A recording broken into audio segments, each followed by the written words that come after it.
Davening takeaway, Torah Ohr, daf ayin hey. The mimer on this daf is focusing a lot on part of a pasuk in Shema, in the second paragraph, where it says, "Nasati esev b'sodcha livahem techu," which the mimer, the Alter Rebbe says, "Nasati," that I will give, is referring to Moshe. Moshe is giving, and Moshe, being the Rai Mehemna, Moshe is the faithful shepherd. He gives da'as to the Jewish people. And when it says he gives to the animals, that's referring to the souls of the vast majority, if not completely all of the souls in our generation, which are referred to as zera behema, like an animal, because an animal does not have da'as, does not have, what's translated as knowledge, but really it means connection and an integration that allows a feeling to occur, not just a thought of a concept.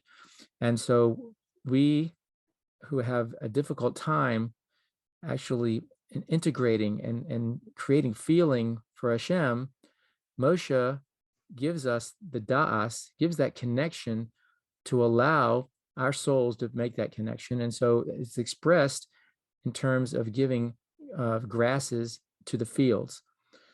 And this is the idea of drawing down high levels to the point where our souls can now connect to it and connect in a deep way.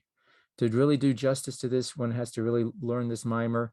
In the couple of minutes of a davening takeaway, there's no way to explain it in its completeness, but that's the idea. Something to think about, that, even in the second paragraph of Shema, when we say b'chol nafshecha, b'chol levavecha, b'chol nafshecha, in all our heart and all our soul, but not with b'chol miyadecha, like it says in the first paragraph. Even someone who is at that level, even without the b'chol miyadecha in an open way, we can have a connection and have a love and a sense of feeling towards Hashem through the act that Moshe Rabbeinu does for us in a spiritual sense of giving us the das.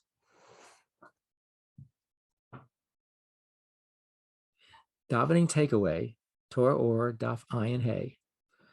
After the Alter Rebbe explains that Moshe Rabbeinu is the one who facilitates the drawing down and deliverance of da'as, the idea of connection and inspiration down here of Hashem, the Alter Rebbe says that this is the meaning of a section we find in the bracha Yetzer, which is the first bracha after Baruch, leading up to the Krishma, where it says, after discussing the celestial, the holy beings, Kulam ke'echad einim ve'emrim be'yira kadesh kadesh kadesh Hashem tzavakais malei kol haaretz kavedei, that they all exclaim in unison with awe and declaring in reverence, "Holy, holy, holy is the Lord of hosts. The whole world is full of his glory." The idea that they're saying it all in unison, Alter Rebbe explains that the declaration of saying Kadosh is that drawing down of Das, and in the process, if there's being drawn down in different levels, first there needs to be a drawing down in an upper level, then to follow by a drawing down to a lower level. And since the Jewish people, our souls come from a level that's known as machshava, that the Jewish people went up in the Hashem's thought in machshava, and the angels are from speech. So the Alter Rebbe says that, and this is a quote from the Zohar, that the angels above cannot declare kadosh, cannot declare the holiness of Hashem until after the Jewish people declare holiness of Hashem. And so we see then that the Jewish people first have to declare kadosh, and then the angels then are able to then say kadosh because they're at a lower level. But then the Alter Rebbe says, but actually practically down in here, this world, the angels are at a higher level because we now are found in the world of Asiya, which is a world of action.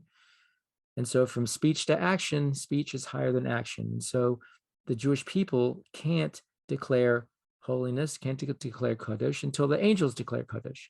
So then how does this work then? It says that they have to do it all in unison, all together as one.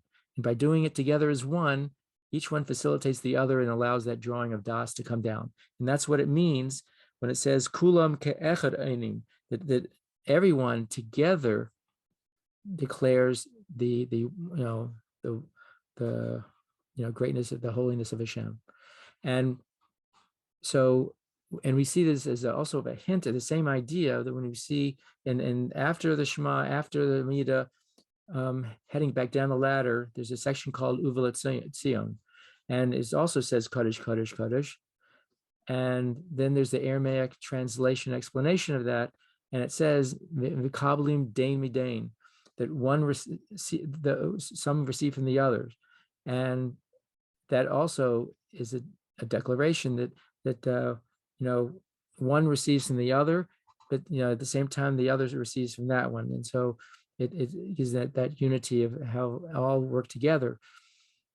This idea that the upper level has to, if there's a drawing down in different levels, first there's a drawing down in an upper level, then followed by a drawing down of a lower level, that general process of how things work, the Alter Rebbe also says is one more thing in davening, and that is in the Baruch She'amar, we see a whole bunch of listings of things, and that is actually starting from higher levels to lower levels. As it says in the Baruch She'amar, it says, Baruch Omer v'Eisei, Baruch Gezer Mekayim, Baruch Eisei v'Reishis, Baruch Merachim ala Aretz, etc. Baruch, Baruch, Baruch, Baruch, all the way down. And there are actually 10 of those, representing the 10 spheros.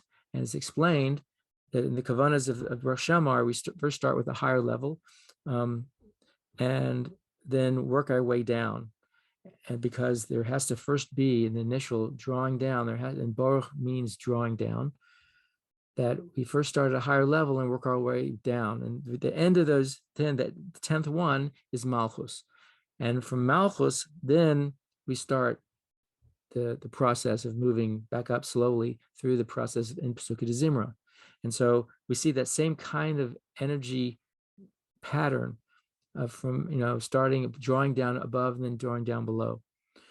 And so if there's one little section, we actually have given insight into 3 separate sections in the davening.